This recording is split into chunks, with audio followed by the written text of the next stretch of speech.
On the 3rd of April, I drove 90 miles to a cemetery in Bellwether, Ohio, to stand at the grave of my younger son on the 10th anniversary of the plane crash that killed him, the way I have done every year since 2015. And I knelt down to clear the winter leaves off the flat bronze marker with his name on it, Reuben Alcott. And I ran my thumb across the letters the way I always do. And something under my hands was wrong. The marker had been reset. The grass around it had been cut and relaid in a rectangle, recently, over the winter. And a flat bronze marker in a cemetery does not reset itself. And no one had told me, the father, that my son's grave had been disturbed. My name is Silas Alcott. I am 75 years old, and I spent 34 years as an air safety investigator, which means I spent 34 years standing in fields full of wreckage, reassembling the last 4 minutes of a flight from 10,000 scattered pieces. And I have never in my life been able to look at a thing that is wrong and simply walk away from it. Before I tell you what was actually in that grave, tell me in the comments where you are watching from tonight and what the weather is doing there. And hit like and subscribe if you have ever known, in your hands before your head, that a thing you were told was settled was never settled at all. One honest note before we begin. This story is a work of fiction. The voice you are hearing and the images you are seeing are AI-assisted. Names, places, and events are invented for storytelling. Any resemblance to real people is purely coincidental. But the lessons about family, greed, and quiet strength are very real. Now, let us begin. I need to explain what I did for a living because it is the whole engine of how I see the world, and it is the reason I am not the fool these people took me for. When a small aircraft goes down, somebody has to go out into that field and answer the one question that matters, which is not who died, because that is usually plain, but what actually happened. Because the story everyone believes in the first hour is almost never the story the wreckage tells in the 3rd week. I have stood in a soybean field in Indiana holding a burned altimeter and known from the position of a single frozen needle that the pilot had been lied to by his own instruments. I have reassembled a shattered instrument panel on a hangar floor, piece by piece, like the worst puzzle ever made, until it told me a truth that contradicted every eyewitness who swore they saw the plane on fire before it hit. The wreckage does not care what people saw. The wreckage does not care what is written on the death certificate. The wreckage only tells you what actually happened. And my entire life was learning to read it. And that skill does not switch off when you retire. And it does not switch off when the wreckage is your own family. Let me give you one case, because it is the one that was in my mind through all of this. A commuter plane went down in a river in Kentucky years ago, and every witness on the bank swore the left engine had been trailing smoke for a full minute before the plane nosed over, and the airline was ready to accept it. An engine failure, a tragedy, no one to blame. But when we brought that left engine up out of the water and I got my hands on it in the hangar, it was intact. It had been running clean and hard right up to the water. There was no fire. There had never been a fire, and it took me 3 weeks of reassembling the cockpit to find the truth, which was in a jammed control cable that no witness on any riverbank could ever have seen. Because the truth of a crash is almost never in the part everyone is looking at. The witnesses saw smoke because they expected smoke, because a falling plane must be on fire. The mind fills the sky in with the story it already believes. And I learned, standing over that clean engine, the thing that would one day save what was left of my family, which is that the loudest and most obvious version of a disaster is the version built out of what people expected to see. And the truth is always quieter and always somewhere no one thought to look. My wife, Marguerite, died 4 years ago this coming autumn, in 2021, after 43 years of marriage, and the house in Marysville has never once felt right since. She was the warm one. I was the one who came home from fields full of the dead and could not talk about it. And she was the one who made the house a place a man could come home to anyway.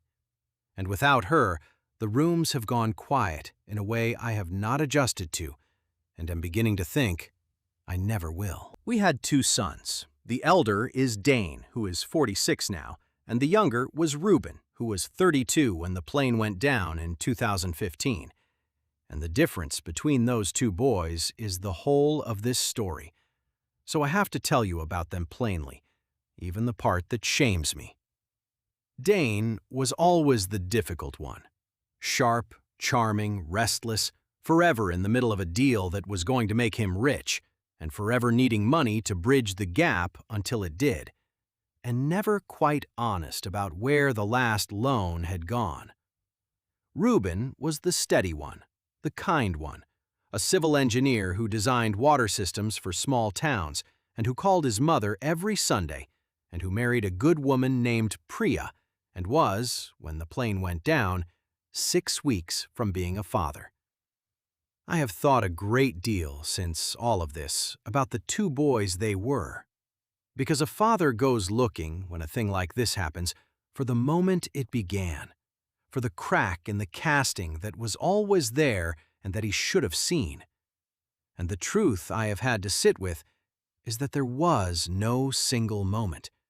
There was only a long, slow difference between 2 brothers that I mistook for 40 years for ordinary. Dane lied about small things as a boy, and I told myself all boys do. Dane took money from his mother's purse at 12 and had an explanation ready before she asked, and I told myself he was clever. Dane could look me in the eye and tell me a thing that was not true with a steadiness that his honest brother never had, and I told myself, God help me, that it was confidence, that it was the makings of a man who would do well in the world. And Reuben, who could not lie to save his life, who went red to the ears at the smallest untruth, who once, at 14, drove 20 miles back to a store to return $2 of change given wrong. I worried about Reuben. I worried he was too soft for the world. And I was wrong about both of them, in exactly opposite directions. And a father does not get to find that out until it is far, far too late to do anything but grieve it. Reuben was flying back from a project site in a small charter aircraft, a 6-seat turboprop, when it went into a hillside in fog in the West Virginia mountains, and all 4 aboard were killed. And the bodies were badly burned, and identification was done through records because there was, the coroner told us gently, not much else to work with. We buried Reuben in Bellwether under a flat bronze marker, and Priya lost the baby to the grief of it 3 weeks later. And my wife began the slow dying that took her 6 years. And I stood in the middle of my own destroyed family the way I had stood in 100 fields, unable to do the one thing I knew how to do, which was read the wreckage, because they would not let me near it, because a father cannot investigate his own son's crash. And I let it go. And that is the thing I will answer for. So there I was, 10 years later, kneeling at a reset grave, and every instinct that 34 years in the fields had burned into me came awake at once. A disturbed grave is wreckage. A reset marker is a frozen needle pointing somewhere it should not point. And the first rule of the trade, the rule they teach you before any other, is that you do not build a theory in the first hour. You gather, you photograph, you preserve, and you let the pieces tell you the story instead of telling the story to the pieces.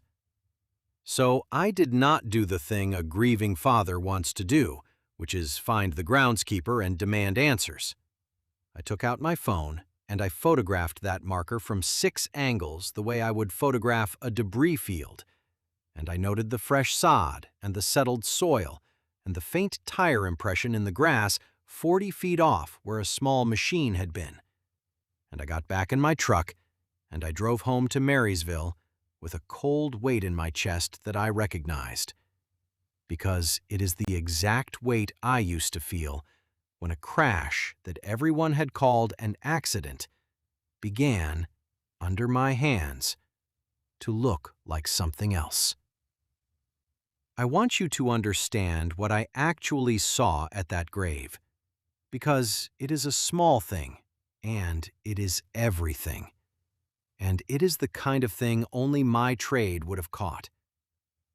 When a flat bronze marker is lifted and reset, the sod around it is cut in a rectangle and laid back down, and no matter how carefully it is done, that sod knits back to the ground at a different rate than the grass around it, and the seam shows, for a season, as a faint, pale rectangle to anyone who knows to look.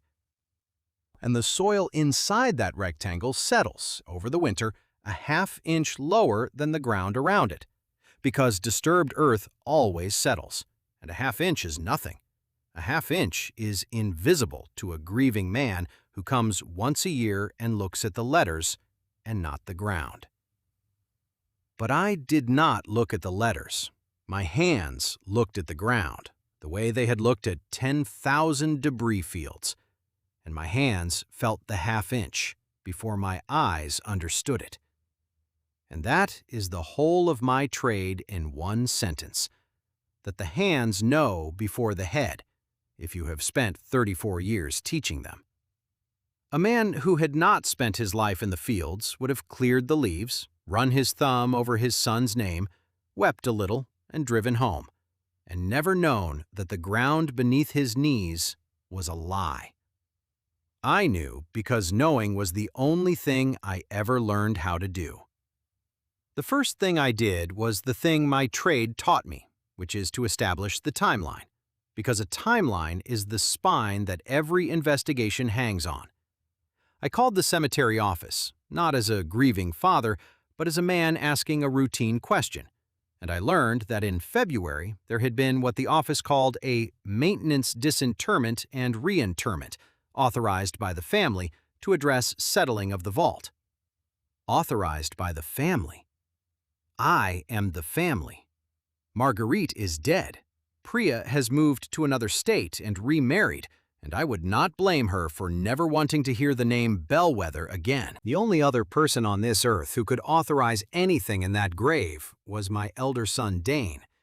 And Dane had opened his brother's grave in February and had not told me, his own father, and had used a phrase, maintenance disinterment, that meant the vault had been opened and the casket had been reached. I want to explain why the phrase itself was a piece of evidence, because it is the kind of thing 34 years teaches you to hear. Cemeteries do not, as a rule, disinter and reinter for settling. Settling is addressed from above, with fill and reset, without ever opening the vault, because opening a vault is expensive and difficult, and no one does it without a compelling reason. A maintenance disinterment, an actual opening of the vault, is a rare and serious thing. And for it to happen, someone has to request it specifically and pay for it and sign for it. And the cemetery had a record of exactly that, a request in Dane's name in February to open his brother's vault. A grieving brother does not pay a great deal of money to have a 10-year-old casket physically opened to address a half-inch of settling that a shovelful of dirt would fix. Only a man who needs to see what is inside does that. And the cemetery's own paperwork, filed in the ordinary course of business by people who suspected nothing, had recorded my son doing exactly the one thing that only a guilty man would do. The building always knows. I have said that my whole life about aircraft and about houses, and it turned out to be true about a cemetery too. The building had written down the crime in its own ledger, in the dull language of maintenance, and it had waited for someone who knew how to read it. I want to be careful here, because this is the exact place where a bad investigator destroys a good investigation, which is the moment you fall in love with your first theory. I had a disturbed grave and a son who had opened it in secret, and it would have been easy to leap straight to a monstrous conclusion. And I have watched investigators do exactly that, seize on the dramatic answer in the first week and then spend a month bending the wreckage to fit it. I made myself not do that. I made myself ask the boring questions first. Was there an innocent reason Dane would open his brother's grave and not tell me? And I sat with that honestly, and I could not find one. Because if the vault were genuinely settling, the cemetery would have contacted me as the plot holder, and if Dane had learned of it and handled it, the natural thing, the human thing, the thing any son does, is to call his father and say, "Dad, they had to reset Reuben's stone." He had not called. He had done it quietly, and he had done it under a family authorization that cut me out. And the absence of that phone call was, in the language of my trade, a frozen needle. It pointed somewhere. I did not yet know where, but it pointed.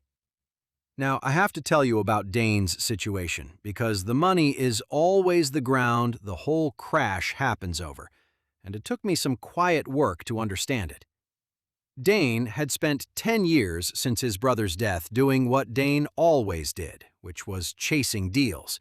And about 3 years ago, he had gotten into something larger than his usual, a real estate development down near Columbus, and he had put in money he did not have, and he had brought in investors, and I gathered, from the careful, roundabout way one learns these things, that the development had gone bad, and that Dane owed people, real people, the kind who do not send a second notice. And I understood, sitting with that my elder son was a drowning man, and that a drowning man will reach for anything, and that I, a widower of 75, sitting on a paid-off house and my wife's estate and 34 years of a federal pension, was the nearest floating thing. I learned the shape of his trouble the way I learned everything, by gathering the small pieces and letting them assemble themselves.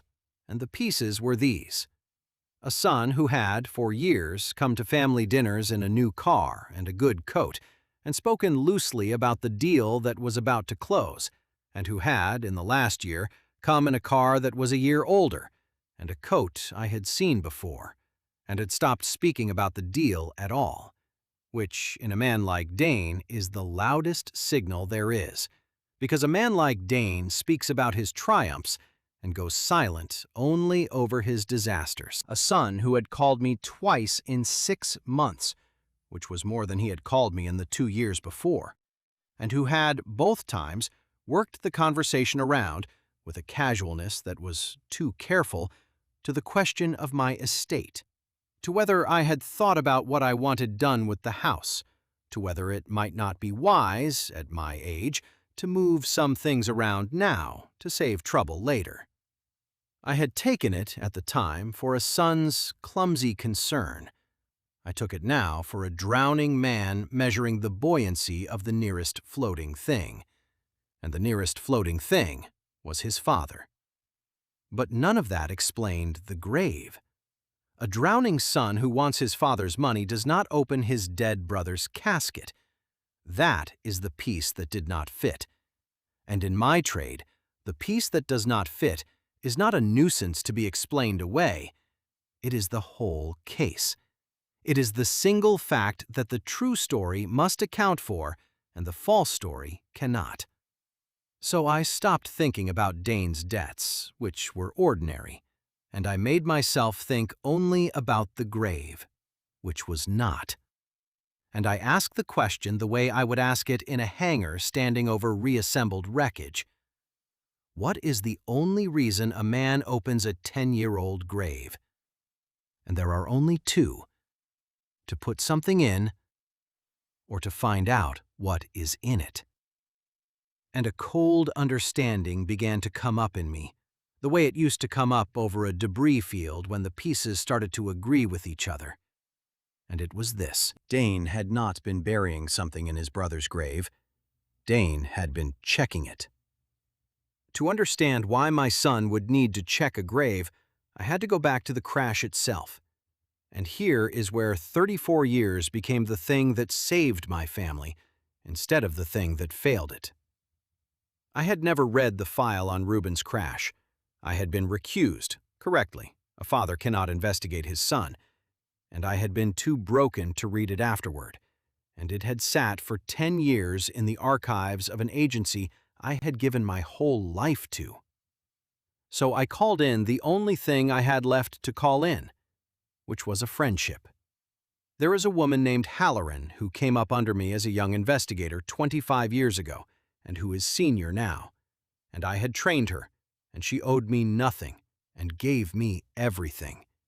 And I asked her to pull the file on the West Virginia turboprop from 2015 and to tell me one specific thing, which was how the 4 victims had been identified. She called me back in 2 days, and her voice was careful in a way I recognized, the way an investigator's voice goes careful when the wreckage has started to say something ugly. The 4 victims, she told me, had been identified primarily through dental and medical records because the fire had been severe. And that was ordinary, and I had known that 10 years ago. But there was a note in the file, a small administrative note that no one would ever look at twice, that said the dental comparison for one of the 4, the one identified as Silas Alcott, had been performed on records provided not through the usual channel, but supplied directly by a family representative to expedite the process, and that the family representative had been the victim's brother, Dane Alcott. 10 years ago, in the chaos and grief of it, Dane had volunteered to handle the dental records, and a dental comparison is only ever as true as the records you feed it, and the man who fed it was the man who now, 10 years later, had quietly opened the grave in the dark. Halloran did not say anything for a moment after she read me that note, and I did not either, because we were both people who had spent our lives in that particular silence, the silence that falls when a piece of paper turns an accident into something else. Then she said, "Silas," and she used my first name, which she almost never did. She said, "Silas, I have read 10,000 of these files, and a family member supplying the records to expedite is not unusual. It happens. Grieving people want it over. But I have to tell you that in every case I can think of where it turned out to matter, this was the line in the file where it started." And I told her I knew, because I had trained her to know, because I had stood beside her over a dozen debris fields and taught her that the innocent-looking administrative shortcut is where the guilty man always hides. Not in the dramatic act, but in the boring one. The form filled out helpfully, the record supplied conveniently, the small favor no one thinks to question because it was done by someone with every right to grieve. And I thanked her, and I told her to forget she had pulled the file, for her own sake. And she told me she would not forget it, and that if this went where we both feared it was going, I was to give her name to whoever ran it. And I have never in my life been prouder of a person I trained.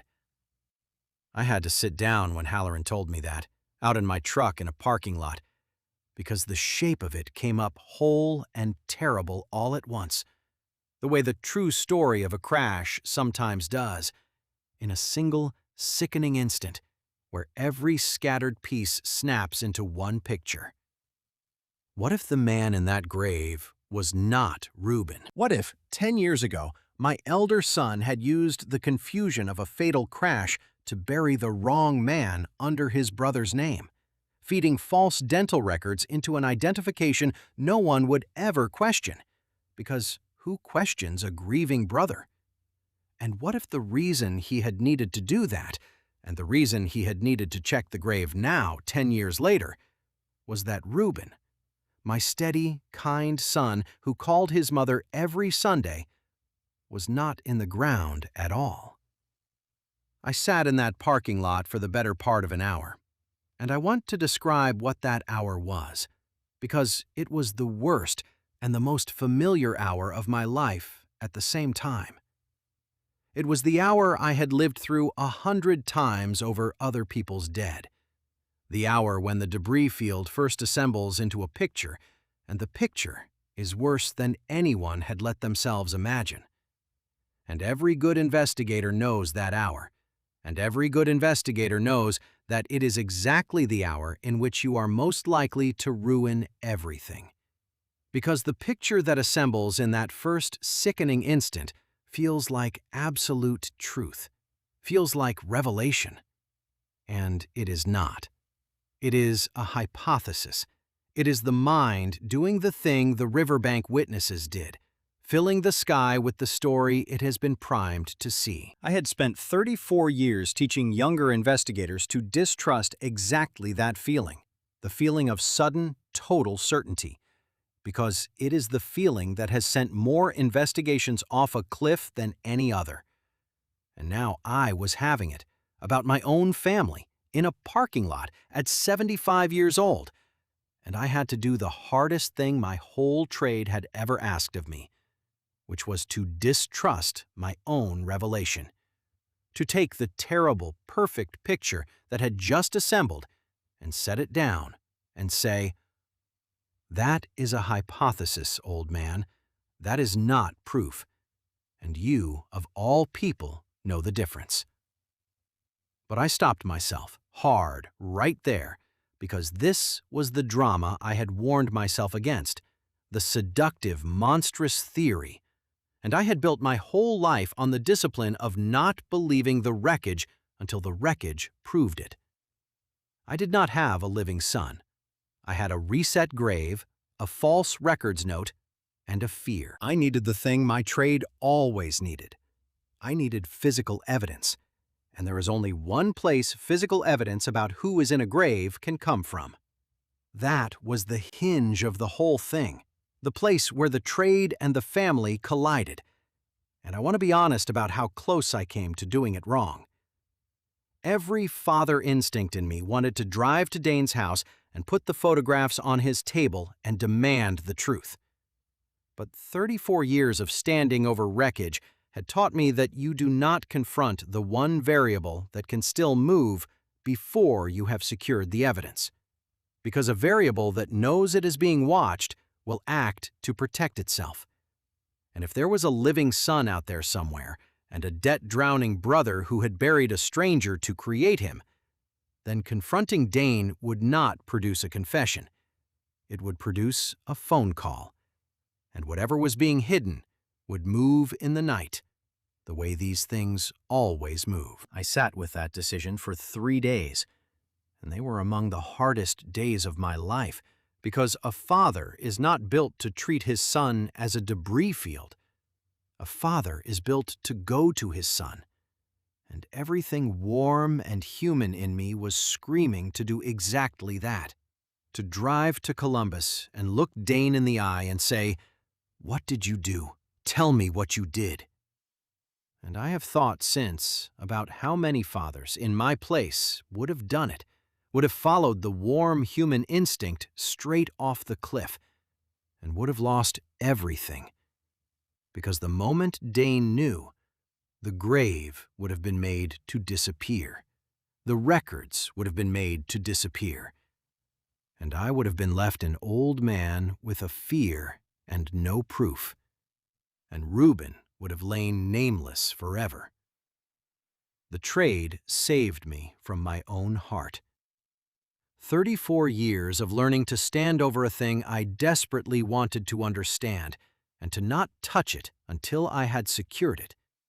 34 years of watching worse investigators destroy the truth by grabbing at it too soon. All of it came down to those 3 days, in which I made myself, for the last and hardest time, be an investigator before I was a father. And I have made my peace with it. because it was the choice that brought Reuben home. But I want to be honest that it cost me something I will not get back. Some last piece of the ordinary father I might have been. And I laid it down on purpose. And I would lay it down again. So I did the hardest thing a father can do, which is treat his own son as a debris field. And I went, instead of to Dane, to the authorities.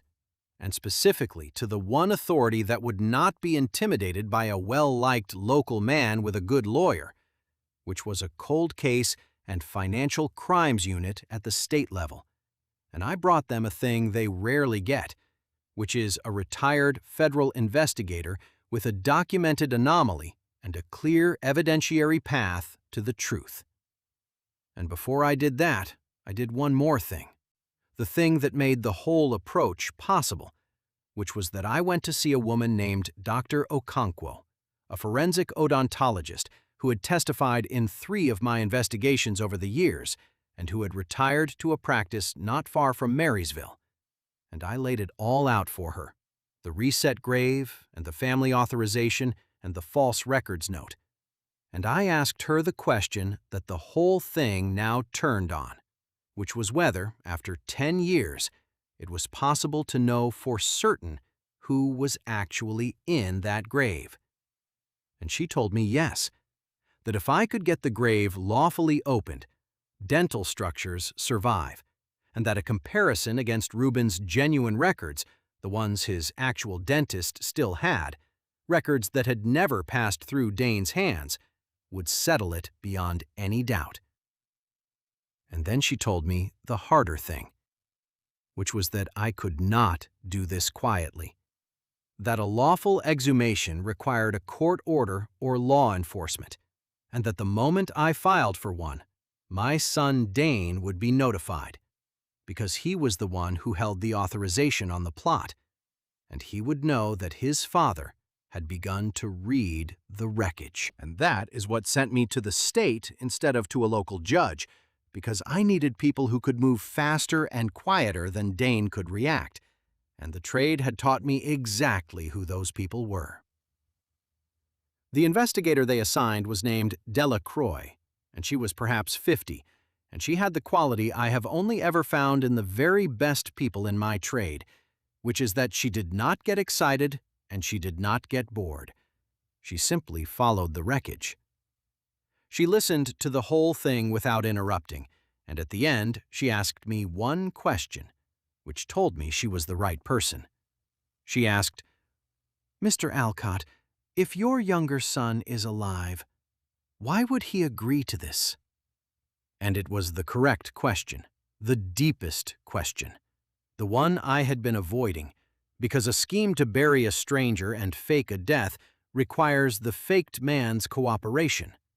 And Reuben was a good and honest man, and good and honest men do not vanish and let their pregnant wives and their mothers grieve them into their graves.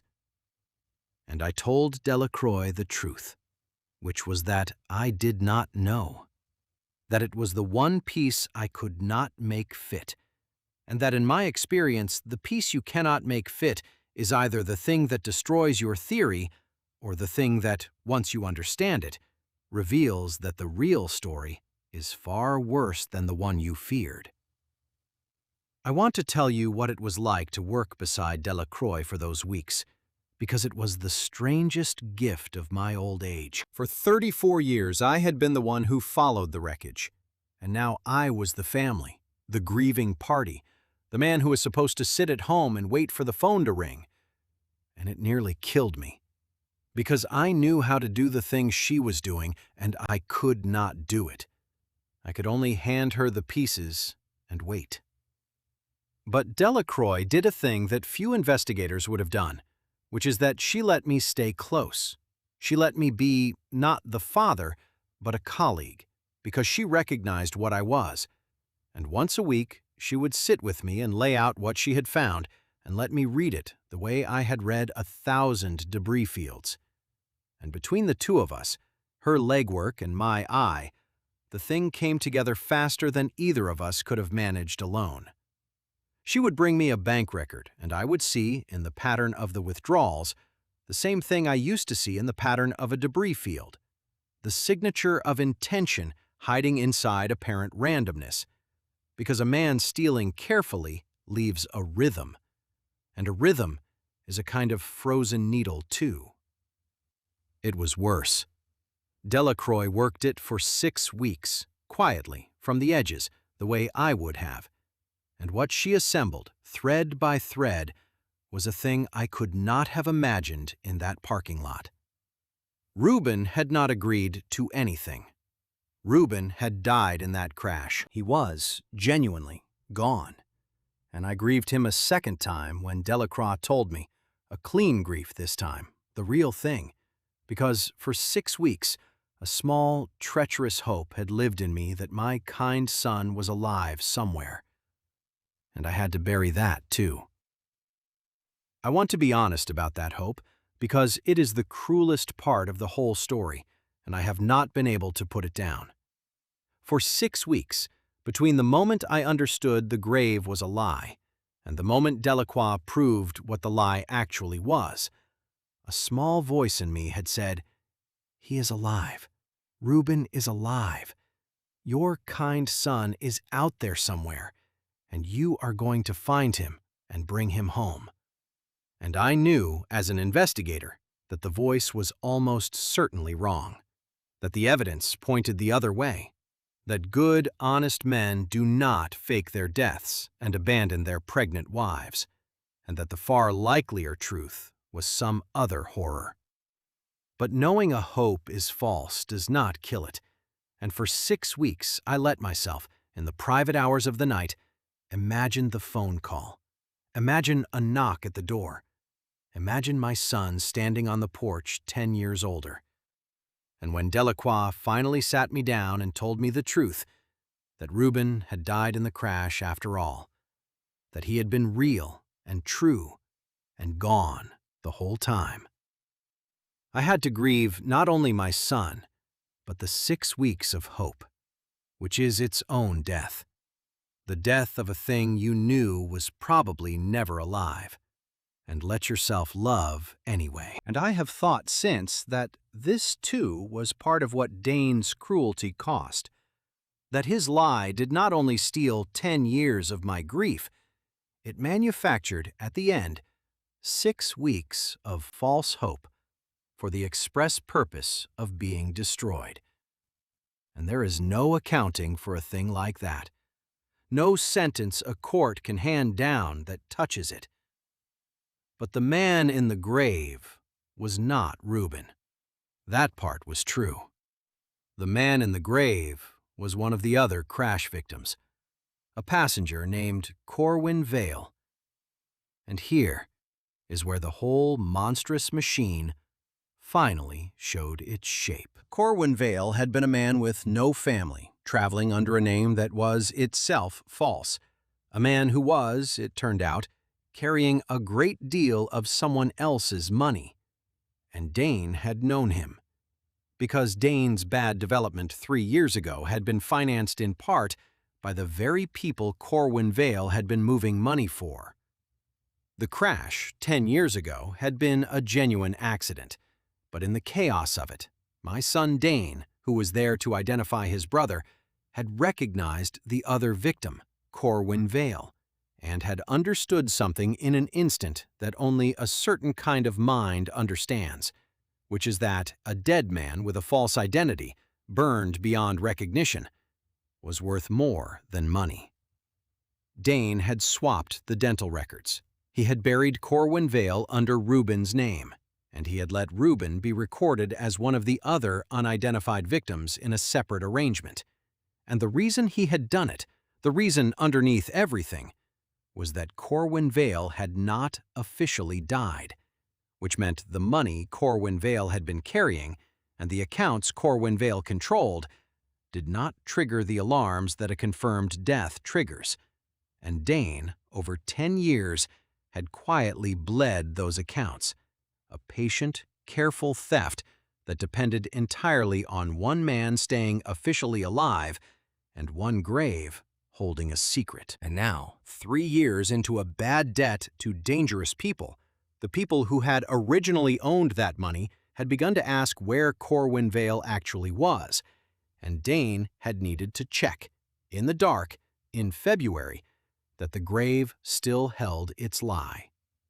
I have had a great deal of time since to think about the cold brilliance of what my son did, and I have to be honest that some part of me, the investigator part, the part that has spent a life admiring the terrible cleverness of the things people build, recognized it as the work of a genuinely capable mind. And that recognition is one of the hardest things I carry, because that mind was my son's, and it had been turned entirely to evil. And I do not know where in his childhood the turn was made, or whether I could have caught it if I had been a man who was home more and in the fields less. Because think of the patience of it. A confirmed death freezes a dead man's accounts, triggers the probate, brings the lawyers and the taxmen and the questions. But a man who is merely missing, a man whose death is never recorded because his body is quietly resting under someone else's name, that man's money sits in a kind of limbo, watched by no one, and a careful thief with the access can draw it down for years, a little at a time, never enough to trip an alarm, and the only cost of the whole scheme is that somewhere a real family has to grieve a son who is secretly a stranger. And my son had decided, at 36 years old, standing in the wreckage of his own brother's death, that this was a cost he was willing to make his mother and his father and his brother's widow pay. That is the man Delacroix and I were taking apart, thread by thread. And he was my child. And I did both at once. I grieved him and I hunted him. And I do not have a word for what that is. Delacroix moved when she had it all, and she moved the way I would have moved, all at once, with the exhumation order and the financial warrants and the arrest coordinated so that no single piece could warn the others. They opened the grave on a gray morning in June, and I asked to be there, and Delacroix, who understood me by then, allowed it, and I stood at a distance in the wet grass while they lifted the vault. And I want to tell you that it was the strangest grief I have ever felt, standing at my son's grave, watching it opened, hoping with everything in me that my son was not inside it, which is a sentence that should not make sense, and made perfect sense to me that morning. Dr. Okonkwo was there in her white coveralls, and she worked with the quiet care of a person who has spent her life being gentle with the dead. And when they brought up what the vault held, she did her comparison right there under a tent they had raised against the drizzle. And within days, she confirmed what the records had promised, that the man beneath my son's marker was Corwin Vale, and not Reuben Alcott. And the finding cracked the whole 10-year structure open like a fuselage on a hillside. Dane was arrested at his house in Columbus that same week, and I was not there, and I did not want to be there. And Delacroix called me afterward and told me it was done. And I sat in Marguerite's chair in the quiet house and felt the thing I have felt at the end of every long investigation, which is not triumph, but the flat, gray exhaustion of a man who has finally finished reassembling a wreck and can see, complete at last, exactly how everyone died. I thought about calling Dane. I did not. There was nothing left in me to say to him that the wreckage had not already said, and there was nothing he could say to me that I would be able to believe, because a man who can bury a stranger under his brother's name and comfort his own mother at the graveside is a man whose words have no weight left in them at all. And I had spent my life learning not to trust words over evidence. And my son had become, in the end, the purest lesson in that discipline I would ever receive. The unwinding took a year. Dane was charged with the desecration of a grave, with a decade of financial fraud, with identity theft, with a list of things that grew as the forensic accountants pulled the accounts apart. And he did not fight most of it, because there is no fighting dental records and bank ledgers, and he will be an old man before he is free. Older than I am now. The people he had owed, the dangerous ones, receded the way such people do when the light comes on, and I gave everything I knew to Delacroix and let her chase them, because that was her wreckage and not mine. I went to the sentencing, which I had told myself I would not do, and I sat in the back, and I watched my elder son stand in a courtroom in a suit that no longer fit him and listen to a judge lay out the 10 years of it in a flat voice. The grave, the swapped records, the stranger buried under his brother's name, the patient theft, the mother comforted at a graveside over a lie. And Dane did not look back at me, not once in the whole proceeding. And I have thought since that this was the last honest thing he did, because he knew, I think, that there was no face he could turn to his father that would not be another kind of lie. And so he turned none. And I sat in the back and watched the back of my son's head. And I did not hate him, which surprised me, and I did not forgive him, which did not.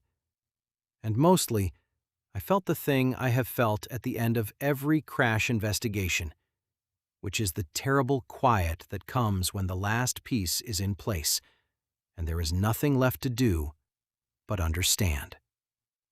And the strangest part, the part I did not expect, was what it did to my grief for Reuben. Because for 10 years I had believed my kind son was in that grave, and he was not. And finding that out did not give me my son back, but it gave me back the truth. And the truth, even a terrible truth, is a thing an investigator can live inside in a way that a lie can never be lived inside, because a lie is always shifting under you, and the truth, however hard, at least holds still. For 10 years I had grieved at the wrong grave. 10 years of first Sundays in April.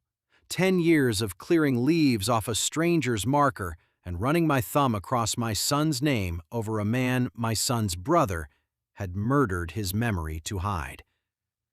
And when I finally knelt at Reuben's real grave, the one with his real name, in the autumn, I felt, for the first time in 10 years, that I was grieving in the right place, that my sorrow had finally found the ground it belonged in.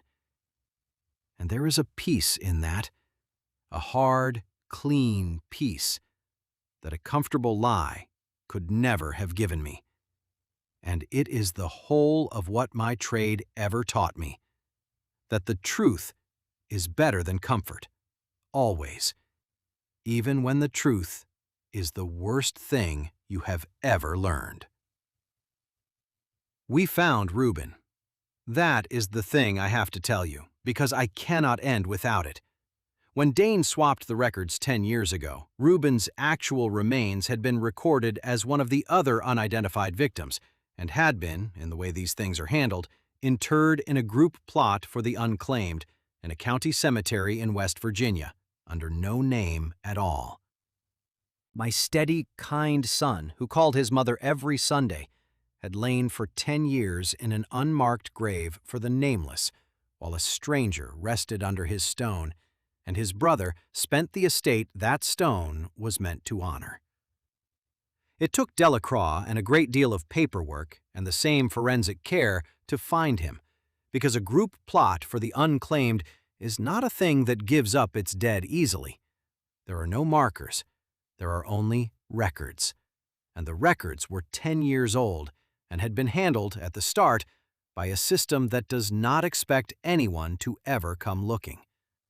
But we found him, because Delacroix was a better person than the job required her to be, and because I would not stop. Because I had spent 34 years finding out what happened to other people's dead, and I was not going to fail to find my own son now that I finally knew he was lost.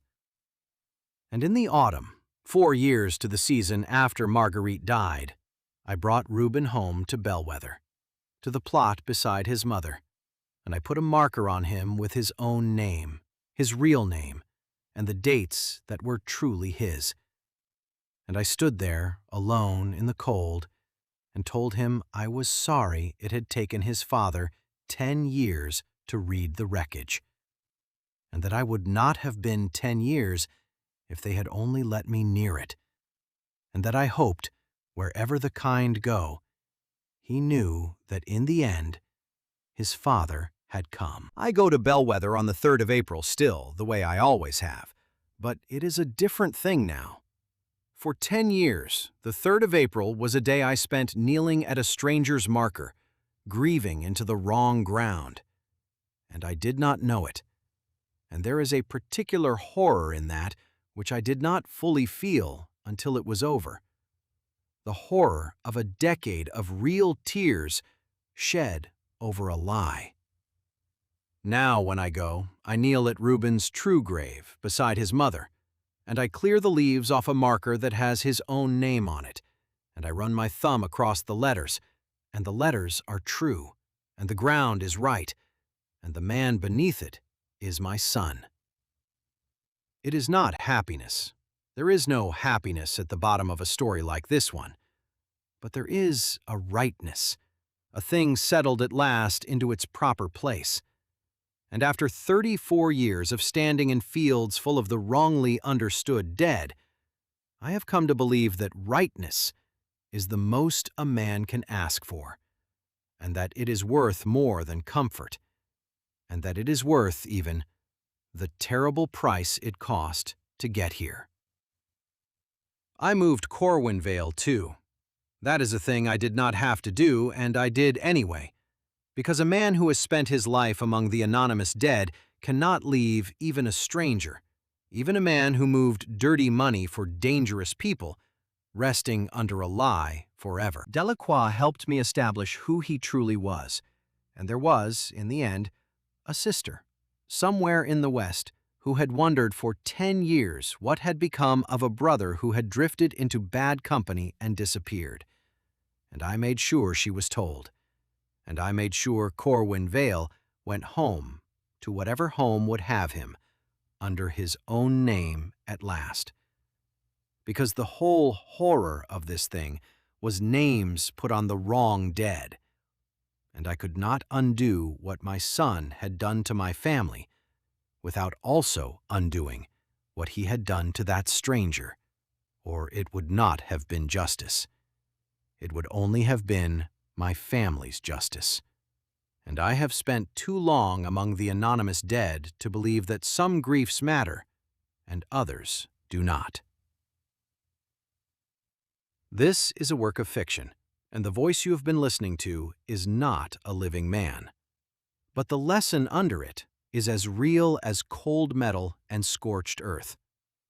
I spent 34 years standing in fields full of wreckage, and the whole trade came down to one discipline, which is that the story everyone believes in the first hour is almost never the story the wreckage tells in the 3rd week, and that a good investigator is simply a person who refuses to stop reading the pieces just because the pieces are painful. When my hands found a reset marker on my son's grave, everything in me wanted to leave it alone, to let the settled thing stay settled, because 10 years of grief is a heavy thing to reopen. But a thing that is wrong under your hands is wrong whether you look or not, and the men who build these lies are counting every single time on your grief being heavier than your need to know. So read the wreckage. When a thing you were told was finished shows you, even faintly, even once, that it was never finished, put your hands on it and gather the pieces, because the dead cannot ask you to find the truth, and that is exactly why it falls to the living, and exactly why it must be done. My name is Silas Alcott, and they buried the wrong man.